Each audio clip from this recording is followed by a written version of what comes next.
MNC News Today. Di MNC News.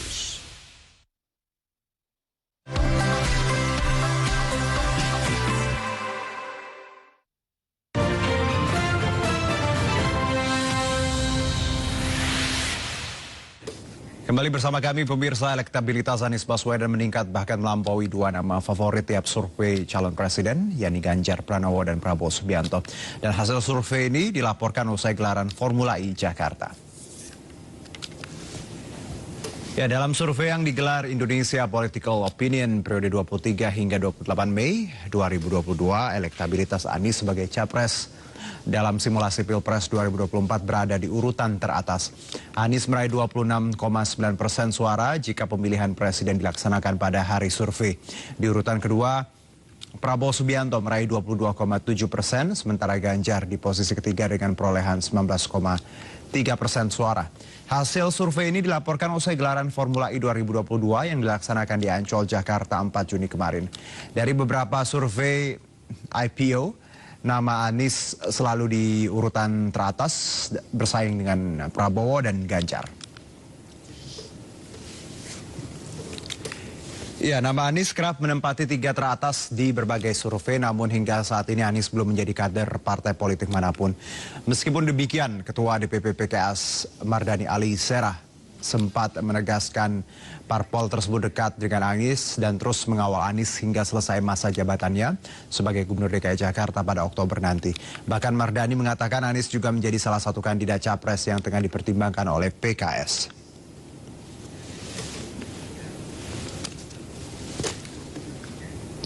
Ya, pasca gelaran Formula E yang dinilai sukses, elektabilitas Gubernur DKI Jakarta Anies Baswedan dilaporkan mencuat. Survei IPO terbaru bahkan menunjukkan elektabilitas Anies melampaui dua pesaing beratnya, yaitu Gubernur Jawa Tengah Ganjar Pranowo dan Menteri Pertahanan Prabowo Subianto. Meski demikian, Anies belum menyatakan akan merapat ke partai politik, sementara PKS kini mengaku tengah melirik Anies. Benarkah gelaran Formula E menjadi durian runtuh bagi Anies, dan apakah elektabilitas Anies saat ini cukup menarik parpol untuk meminangnya sebagai capres dalam Pilpres nanti? Kita akan berbincang dengan Ketua Relawan Bala Anies Sismono Laode dan juga juru bicara PKS Pipin Sopian dan pakar komunikasi politik Henry Satrio. Selamat sore, Assalamualaikum Mas Pipin, Mas Sismono, dan Mas Henry, apa kabar? Semuanya sehat ya? Waalaikumsalam warahmatullahi wabarakatuh. Alhamdulillah. Saya ke Mas Pipin, apakah benar PKS mulai melirik-melirik nih ke Pak Anies pasca Formula E kemarin? Ya, saat ini PKS banyak melirik ya. Oke. Jadi saya kira termasuk melirik Pak Anies ya, termasuk melirik Pak AHY, kemudian Caimin, ya, terus kemudian Pak Ganjar. Kita sedang mencari sosok capres-cawapres yang kira-kira kami ingin ke depan capres ini ya kira-kira bisa menang, kemudian bisa menyelesaikan persoalan bangsa. Dan yang ketiga, ini yang paling penting, capres yang kita usung adalah bisa menyatukan seluruh elemen bangsa yang saat ini ada terjadi pembelahan. Jadi saya kira kita ingin mengcapture itu dan meminta masukan dari masyarakat ya, dari para tokoh. Tadi saya ketemu dengan Bang Roma Irama ya, menyampaikan aspirasinya ke depan siapa capres-cawapres yang harus diusung oleh PKS. Dan tentu kami harus berkoalisi dengan partai lain. Dan ini sedang kita jalin dengan berbagai partai politik ya. Salah satunya dengan PKB, kemudian dengan Demokrat, mungkin nanti dengan Nasdem gitu. Jadi ketika ada KIB saat ini, maka kita sudah mulai lagi lihat potensi-potensi. Meskipun kita juga menghitung untuk tawaran dari KIB ya, dari teman-teman Golkar, PAN, dan P3. Dan kami juga saat ini sedang safari untuk menjalin komunikasi dengan partai-partai yang lain. Baik, Mas Pipin, kalau bicara Formula E kemarin, apakah dengan terselenggaranya Formula E sukses besar seperti itu, apakah ini semakin membuat Anies dilirik oleh PKS? Adakah pertimbangan ini juga melihat kemarin euforia Formula E? Betul, saya kira kita akan melihat bagaimana rekam jejak ya sosok capres, cawapres yang akan kita usung. Misalnya Pak Anies, sejak 2017 kami usung di Pilkada DKI Jakarta, kemudian saat ini menjadi gubernur. dan kemudian banyak prestasi yang telah diraih oleh Pak Anies ya. Ada perubahan di DKI Jakarta ya, dan terakhir ada hajatan Formula E. Tentu ini juga menjadi kredit poin untuk Pak Anies Baswedan ya, yang menjadi perhatian bagi PKS. Tetapi tentu saya kira kita juga masih melihat bagaimana capres-cawapres yang lain ya, yang kira-kira juga punya kesempatan untuk bisa diskusi silaturahim dengan PKS ya, sehingga nanti kami di Musyawarah Majelis Syuro tentu akan memutuskan di antara capres-cawapres yang saat ini beredar siapa yang akan kami usung. Jadi Formula E, baik.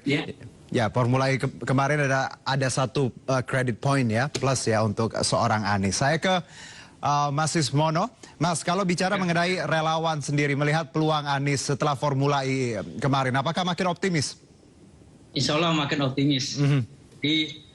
Jujur ya, ini kan relawannya Anies ini ada di mana-mana ya. Baik. Di mana-mana, dan simpulnya kadangkala kami pun tidak bisa menduga, karena suatu saat misalnya kami ke satu daerah, ke Padang, ke beberapa daerah di Jawa itu, tiba-tiba ada muncul relawan baru. Bahkan saya dihubungi juga, ini buat relawan baru. Jadi ini ternyata dari informasi yang kami peroleh, ini berdasarkan suara rakyat. Jadi keinginan rakyat itu ingin mengalami Indonesia ingin berubah, maka dipandang sosok Anies adalah sosok yang tepat, tidak hanya seorang intelektual ya, teknokrat, tetapi memiliki prestasi yang sangat dibanggakan, memiliki nilai jual.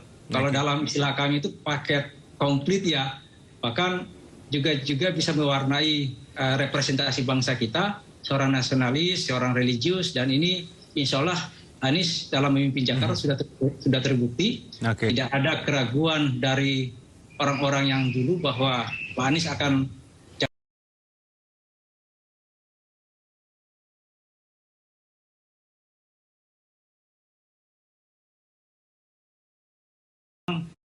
bertujuan untuk sebetulnya banyak brand punya Anies Baswedan, termasuk misalnya selalu dikatakan oleh buzzer hanya melanjutkan kerja-kerja baik Pak Jokowi. Itu sebetulnya durian runtuh tuh. Jadi Mas Anies bikin JIS ya, bangun JIS Jakarta International Stadium misalnya. Wah, itu hanya melanjutkan kerja-kerja baiknya Pak Jokowi gitu. Nah ini terus bangun sistem pendidikan, sistem transportasi, itu juga dianggapnya melanjutkan kerja-kerja baik Pak Jokowi gitu. Jadi mudah gitu menjawab pertanyaan siapa yang akan melanjutkan kerja baik Pak Jokowi di Indonesia kalau tuduhannya selalu Anies Baswedan jawabannya. Nah itu sebetulnya durian runtuhnya. Nah kalau yang kemarin ini Formula E, sebetulnya kan hajatannya hajatan negara nih, bukan hajatannya Anies Baswedan. Kebetulan aja di Jakarta kan. Makanya Pak Jokowi juga hadir di sana. Pada awal kehadiran mukanya tegang gitu ya, seperti kita lihat, seperti ada di layar TV. Tapi setelah selesai, setelah memberikan piala tuh, wah mukanya sumringah sekali. Jadi sebetulnya banyak hal Mas Juno, yang membuat seorang Anies Baswedan ini kemudian elektabilitas dan popularitasnya meningkat. Jadi bukan hanya gelaran Formula E, tapi beberapa hal yang mendukung karir politiknya. Ini kan Formula E kemarin berusaha dihambat-hambat sedemikian rupa, tapi akhirnya jadi juga gitu. Bahkan sempat berseloroh beberapa teman-teman mahasiswa di kampus itu, alam mendukung tuh, semesta mendukung. Jadi pada saat Pak Anies bilang saya nggak mau pakai pawang hujan, saya pakai pengetahuan gitu ya. Beneran lo nggak hujan gitu ya. Kalau semesta nggak mendukung kan, pada saat Pak Anies bilang begitu yang marah tuh dikasih hujan tuh ya, benar-benar. Apalagi nggak ada pawang kan repot juga. Mana listrik lagi mobilnya gitu ya. Begitulah kira-kira Mas Jun. Plus juga kalau kita lihat bahwa kalau tadi ada survei ketika gelaran Formula E selesai dan nama Anies melambung, bahwa Anda melihat bahwa memang sebesar itukah efek dari Formula E untuk nama Anies, walaupun Anda menyebutkan tadi sebenarnya credit points seorang Anies sudah banyak tanpa Formula E pun, seperti itu? Formula E jelas punya peranan untuk Mas Anies, sehingga pada saat Formula E digelar dan sukses, itu pusat perhatiannya ada di seorang Anies Baswedan gitu ya. Bahkan akhirnya gimmick-gimmick politiknya kan juga banyak muncul tuh. Nah, setelah Formula E sukses dan nama Anies melambung, lawan politik Anies juga bekerja tuh. Kemana-mana sekarang ada gelaran-gelaran seolah-olah mendukung Anies Baswedan misalnya. Nah itu dimunculkan, misalnya seperti ada deklarasi yang disampaikan oleh mantan narapidana teroris misalnya, terus kemudian ex-FPI, ex-HTI gitu yang mungkin secara mudah itu kita lihat sebagai salah satu usaha untuk mengembosi Anies Baswedan. Tapi kan sebetulnya begini ya, Anies Baswedan itu kan nggak punya partai ya, tiket politiknya itu kan belum dapat gitu. Mestinya biasa-biasa aja sih, walaupun dia populer, ya elektabilitasnya bagus, tapi kan kalau nggak ada tiket juga akhirnya kan gagal. Walaupun sudah berkali-kali ada usaha menjegal Mas Anies gagal terjadi gitu ya. Nah, apakah kemudian tiket capres juga gagal didapatkan olehnya sebagai salah satu hambatan yang datang memang untuk seorang Anies Baswedan, kita nggak tahu juga. Jadi sebetulnya sih kalau saya katakan sampai hari ini posisi Anies Baswedan itu sama dengan posisi Mas Juno dan Henry Satrio gitu, sama-sama sulit untuk maju ke perhelatan Pilpres karena belum ada tiketnya, Mas Juno. Sesama pembalap lah kita ya, pembalap Formula. Sekian. Oke, Mas Pipin, Mas Henry, Mas Ismono, kita break dulu, kita jeda dulu, masih ada banyak sekali pertanyaan di segmen selanjutnya. Tetap bersama kami di MNC News Now.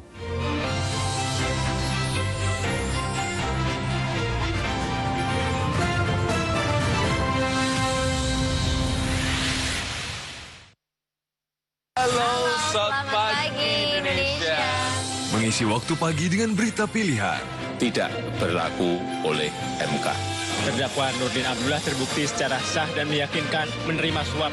Menemani Anda setiap harinya sebelum memulai aktivitas.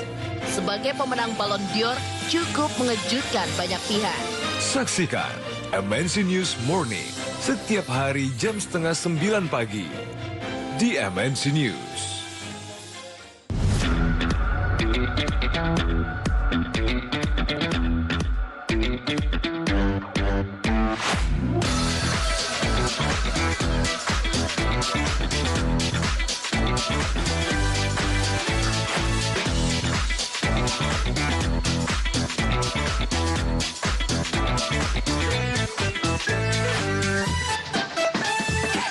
Android TV Box dengan konten luar biasa banyak dari Vision Plus TV.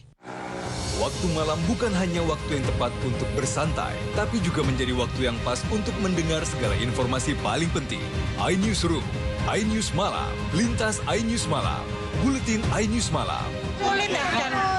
Untuk apa Bu minyak gorengnya? Ini jualan tahu, Mas.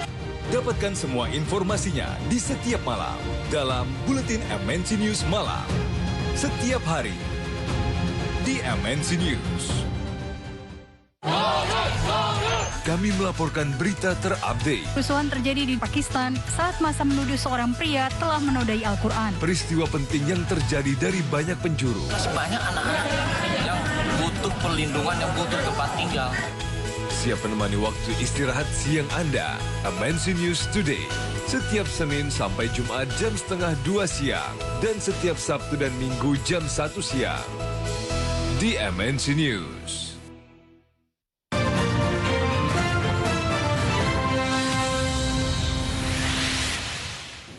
Ya, kembali bersama kami. Survei Center for Strategic and International Studies menunjukkan mayoritas ahli menyatakan tidak puas dengan kinerja Gubernur DKI Jakarta Anies Baswedan dan Wakil Gubernur Ahmad Riza Patria. Dalam survei yang dilakukan pada 29 Maret hingga 12 April lalu, sebanyak 51,8% suara menyatakan tidak puas dengan kinerja duo Anies Riza. Ada 8 bidang kinerja Pemprov DKI yang disorot dan mayoritas ahli tidak puas terkait birokrasi, lapangan pekerjaan, lingkungan, kualitas udara dan air bersih hingga hunian layak. Namun tingkat kepuasan cukup tinggi di 4 bidang lain terkait upah, transportasi, harga kebutuhan pokok dan harmonisasi sosial.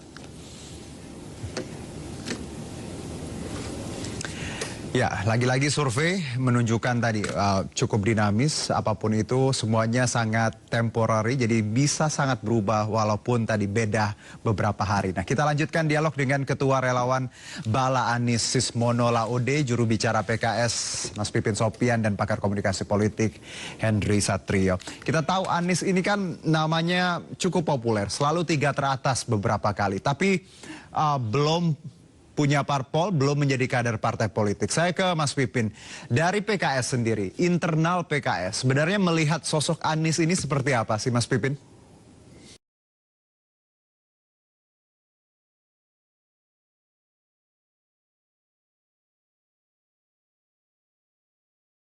Respon para kader terutama struktur PKS di DKI Jakarta di mana beliau sebagai gubernur DKI sebetulnya hubungannya cukup baik dan happy lah melihat bagaimana kepemimpinan Pak Anies. Dan saya mohon izin, setahu saya sudah baca tadi hasil survei hasil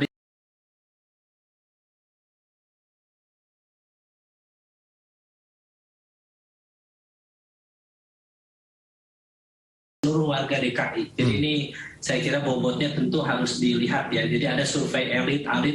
Jadi di mana saya kira metodologinya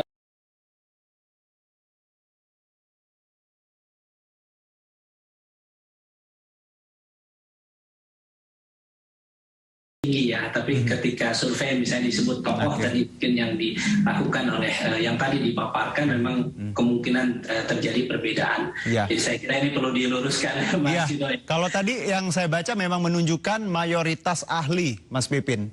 Betul, mayoritas ahli. Jadi survei mayoritas ahli di situ para tokoh biasanya leader ya. Jadi tidak secara keseluruhan survei dengan populasi total responden dari total penduduk DKI Jakarta yang mungkin saya kira perlu diluruskan di situ. Nah, saya kembali ya bagaimana PKS melihat Pak Anies. Kami melihat memang salah satu calon atau tokoh sosok pemimpin yang dilihat oleh PKS adalah salah satunya Pak Anies. Ada yang lain yang kita lihat misalnya juga Caimin, kemudian Mas Ahaye ya, Pak Ganjar juga kita lihat gitu. Memang kelebihan Pak Anies karena kami punya hubungan baik sejak 2017 ketika beliau menjadi gubernur DKI. Jadi kami yang mengusung Pak Anies bersama partai yang lain dan kita melihat memang Pak Anies salah satu sosok yang memiliki integritas ya, kapasitas rekam jejak yang baik dan yang paling penting tadi, jadi Pak Anies membuktikan kepada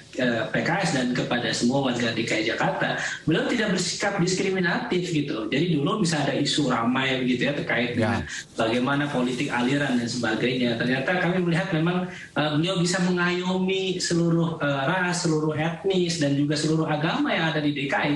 Dan ini poin penting ke depan. PKS ingin ke depan calon presiden yang berpotensi menang, bisa menyelesaikan persoalan bangsa ya, masalah ekonomi, masalah pengangguran ya, masalah kemiskinan, dan yang paling penting yang terakhir adalah bagaimana kita ingin pemimpin calon presiden yang bisa menyatukan seluruh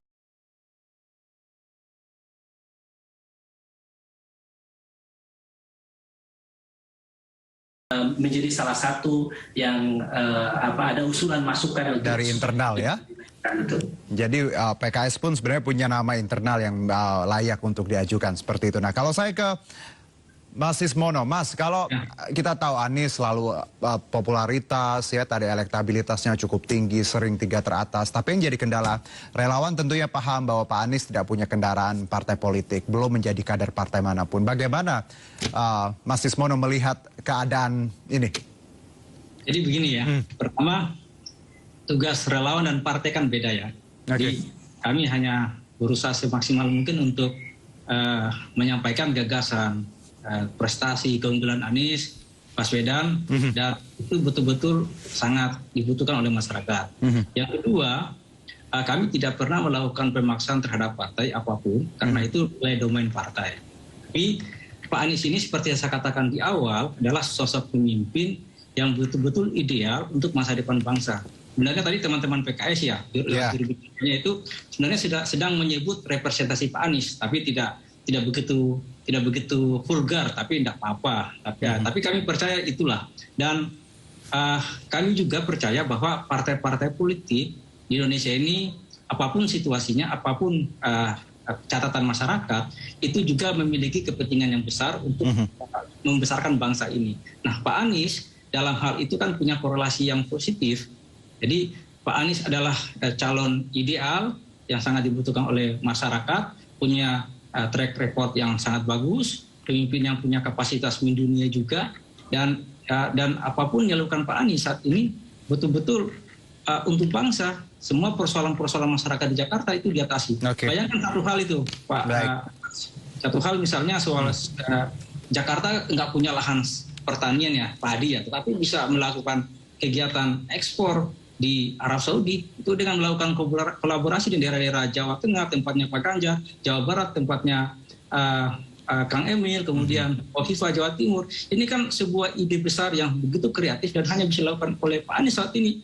Maka jika memang partai melihat bangsa ke depan, saya pikir insya Allah kita yakin Pak Anies menjadi pilihan yang tepat. Dan kami betul-betul hanya bekerja untuk wilayah relawan, menggait masyarakat, dan masyarakat pun ya kita nggak bisa menafikan bahwa memang sekarang Pak Anies menjadi idola, dan insya Allah kami percaya 2024 seperti kata Bang Henry tadi, ada gantian 2024 gantian dengan Pak Anies Rashid Baswedan. Gitu. Jadi 2024 disambunginnya gitu ya. Mas Henry, boleh nggak tadi 2024-nya diganti sama Pak Anies? Nggak apa-apa ya? Terserah aja itu. Terserah aja. Oke, nih saya ke Mas Henry. Sesuai tema kita ya, Anies menguat, parpol merapat, tanda tanya. Berarti parpol belum ada yang merapat. Oktober selesai, seperti itu ya.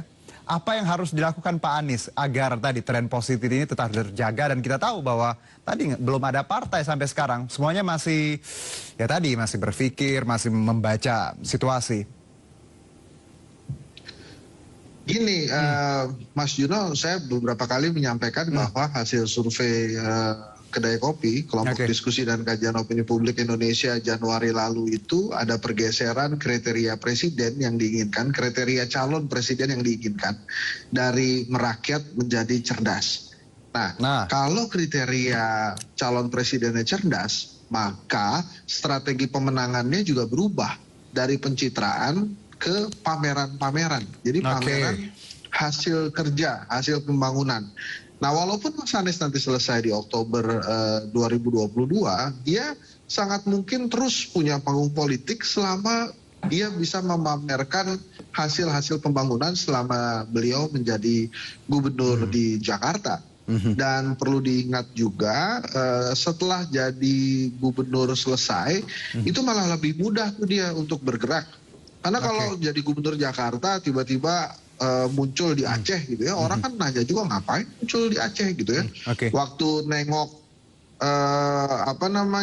panen beras di Brebes saja orang pada bertanya mau ngapain Mas Anies ke sana. Jadi artinya semua itu tergantung dari tim sukses nanti yang bisa menemani Mas Anies supaya mendapatkan tiket.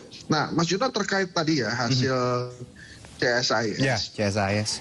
Saya sih gini, memang warga Jakarta itu seperti itu, tidak pernah ramah kepada petahana gubernurnya. Makanya sejak pemilihan langsung dilakukan, itu belum ada tuh yang sukses 2 periode gitu ya. Sehingga memang permintaan dan standar tingginya warga Jakarta emang begitu itu. Mas Anies sudah melakukan banyak hal, tetap aja. Tapi ini bagus karena di atas 50%. Baik. Bahkan menurut saya, kalau saya tadi tidak salah itu angkanya mirip-mirip dari angka kemenangan Anies Baswedan waktu 2017. Jadi menurut saya sih nggak masalah tuh Mas Juno hasil CSIS itu, karena memang begitulah. Ya, karena survei ya tadi saya sebutkan di awal, Mas, sangat temporary ya, sangat bisa berubah dalam hitungan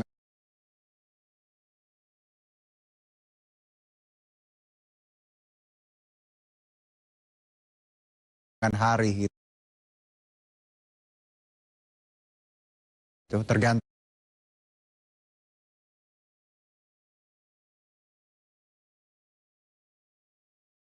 tadi di Rahmayadi, Zulkifli Mansyah misalnya yang kadernya Bang Pinpin itu beda-beda tuh periodenya. Pak Ganjar yang paling lama 10 tahun. Sisanya itu baru 5 tahun semua, baru periode pertama semua, baru mau 5 tahun. Nah itu harus juga dimengerti oleh masyarakat pada saat nanti mencoba membandingkan pameran-pameran yang telah dilakukan atau yang akan dilakukan oleh para gubernur calon presiden nanti. Jangan sampai salah hitung Mas Henry, periode gitu. Gimana? Satu mungkin kalau kita lihat ya, ya Anies ya. Siapa yang cocok mendampingi Anies nantinya? Apakah Ganjar atau dari kacamata Anda? Kan kalau formulasinya nih misalnya religius, apa militer, religius, apa sosial atau apa? Nah, nggak usah begitu. Kalau menurut saya yang paling pas mendampingi Mas Anies itu justru elit partai politik gitu ya. Nah, kenapa demikian? Karena Mas Anies kan bukan dari partai politik. Saya yakin elit partai politik juga menginginkan ada kader yang bisa mendampingi orang yang non partai politik. Pak SBY dan Pak Jokowi di periode pertama kan didampinginya oleh Pak JK yang notabene Golkar. Gitu ya. Nah yang sekarang ini mungkin Mas Anies akan didampingi juga oleh para elit parpol, bisa misalnya yang akhir-akhir ini menguatkan Puan Maharani gitu ya, tapi terus kemudian juga bisa elit parpol mendorong Kofifa Indar Parawangsa. Bahkan mungkin Edi Rahmayadi atau Zulkifli Mansyah misalnya yang didorong oleh PKS. Jadi kalau saya nggak lihat dari nasionalis agama karena itu sebetulnya sudah jadi representasi Anies Baswedan. Jadi mungkin yang akan didorong adalah sosok dari partai politik. Makanya saya dari awal Mas Juno, partai politik itu harus mengangkat, harus memuliakan marwahnya. Jangan jadi loket aja. Jadi artinya kan kalau loket itu punya uang, kasih uangnya ke loket, keluar tiket gitu ya. Harusnya ini dimuliakan dari awal. Partai politik bisa mengumumkan siapa kira-kira calon presiden dan calon wakil presidennya gitu Mas Juno. Baik. Saya ke Mas Pipin terakhir Mas Pipin ya. Closing statement saja. Bagaimana Anda melihat masa depan PKS dan Anies? Apakah nantinya akan bersama? Seberapa besar kemungkinannya itu? Ya, masa depan PKS dan Pak Anies akan ditentukan oleh Musyawarah Majelis Syuro dari 99 anggota Majelis Syuro ya. Dan tentu juga akan ditentukan bagaimana mitra-mitra koalisi PKS ke depan. Dan juga ini juga dikembalikan ke Pak Anies bagaimana juga beliau bisa bertahan ya untuk mempertahankan eksistensi dan prestasinya sebagai gubernur dan bagaimana nanti pasca beliau sebagai gubernur pada bulan Oktober nanti. Saya kira kita akan melihat itu ya, dan tentu PKS saat ini masih terbuka, open kepada siapapun, baik ke mitra koalisi partai-partai maupun kepada calon capres-cawapres yang saat ini beredar. Kami tidak menutup dan tentu tadi saya menyambut apa yang disebut oleh Mas Hensat bahwa PKS juga Mas Pipin untuk running di capres. Terima kasih Mas Pipin. Mas Ismono, 3 kata untuk Anies Baswedan, 3 kata. 3 kata buat Pak Anies, paket komplit 2024. Udah lebih tuh paket komplit 2024. Paket komplit 2024. 3 kata. Terima kasih Mas Ismono, Mas Hendri, terima kasih Mas Pipin. Sehat-sehat untuk kita semua. Terima kasih sekali atas obrolan singkat ya. Kita lanjutkan pemirsa, nama Anies Baswedan, Ganjar Pranowo, dan Prabowo Subianto kerap muncul dalam beberapa survei di posisi 3 besar calon presiden 2024. Meskipun tidak selalu dalam posisi yang sama, nama-nama ini mencuat karena sering muncul di media mainstream maupun media sosial untuk berkomunikasi secara langsung dengan masyarakat.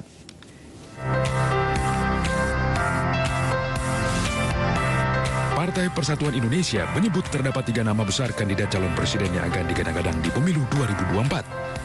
Dalam webinar Partai Perindo bertajuk Siapa Saja Capres 2024 dan Bagaimana Peluang Mereka, Ketua Bidang Politik dan Kebijakan Publik DPP Partai Perindo Heri Budianto menyebut Anies Baswedan, Ganjar Pranowo, dan Prabowo Subianto selalu berada di atas.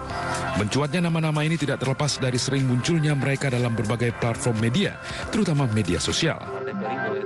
Ada nama-nama lain seperti Ridwan Kamil, misalnya nama Puan Maharani, ada juga nama Erick Thohir, dan seterusnya. Tapi masih jauh tertinggal dari 3 nama tersebut. Nah tentu ya, tadi saya sampaikan, munculnya ketiga nama ini bukan tanpa sebab. Tentu ada kerja-kerja politik yang melatar belakanginya. Tiga-tiganya itu tidak aktif di akun pribadinya, tapi propaganda mereka bertiga itu sudah sangat masif di TikTok melalui mesin partai mereka atau mesin politik di belakang mereka untuk kasus Anies ya.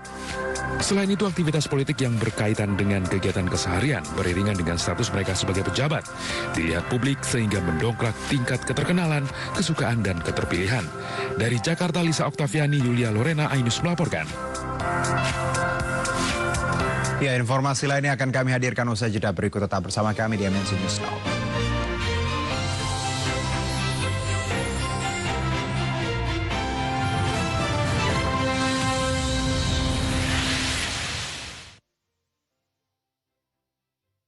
Ini dengan hadiah yang lebih dahsyat. Ratusan e-voucher Shopee, ratusan gram logam mulia, puluhan iPhone 13 Pro Max, belasan motor Honda ADV, 4 Toyota Raiza, 1 all-new Honda CR-V, dan grand prize Mercedes-Benz GLC 200.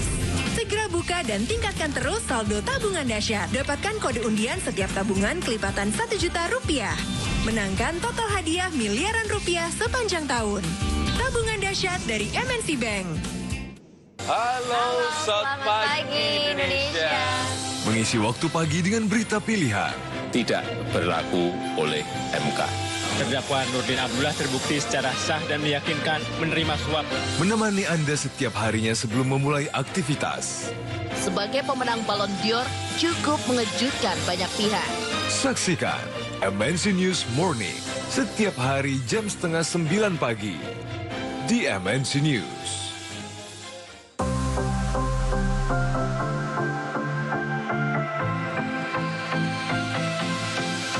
Sebagai channel berita yang selalu memberikan pemberitaan terlengkap untuk Anda, kami akan terus selalu berinovasi dan berusaha untuk memberikan yang terbaik untuk Anda.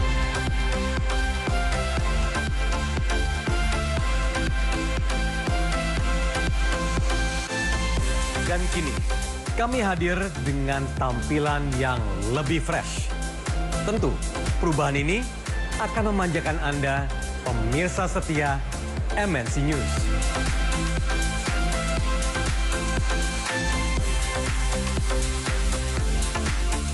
Bersama MNC News, kita sosong terus perubahan untuk Indonesia yang lebih baik.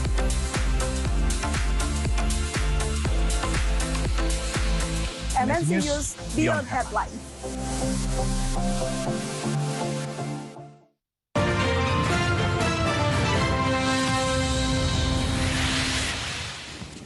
Kembali bersama kami setelah minyak goreng, kini masyarakat dipusingkan dengan kenaikan harga cabai di sejumlah daerah. Jika harga normalnya cabai rawit merah Rp60.000 per kilogram.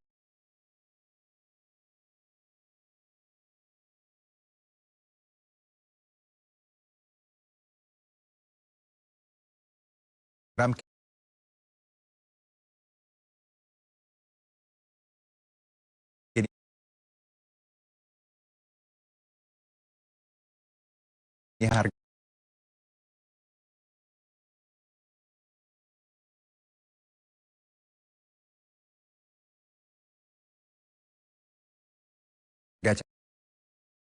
cabai rawit merah Rp100.000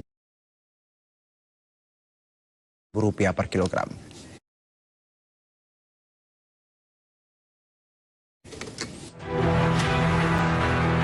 Sudah 2 pekan terakhir harga cabai rawit merah di Pasar Baru, Bekasi Timur, Jawa Barat melonjak naik.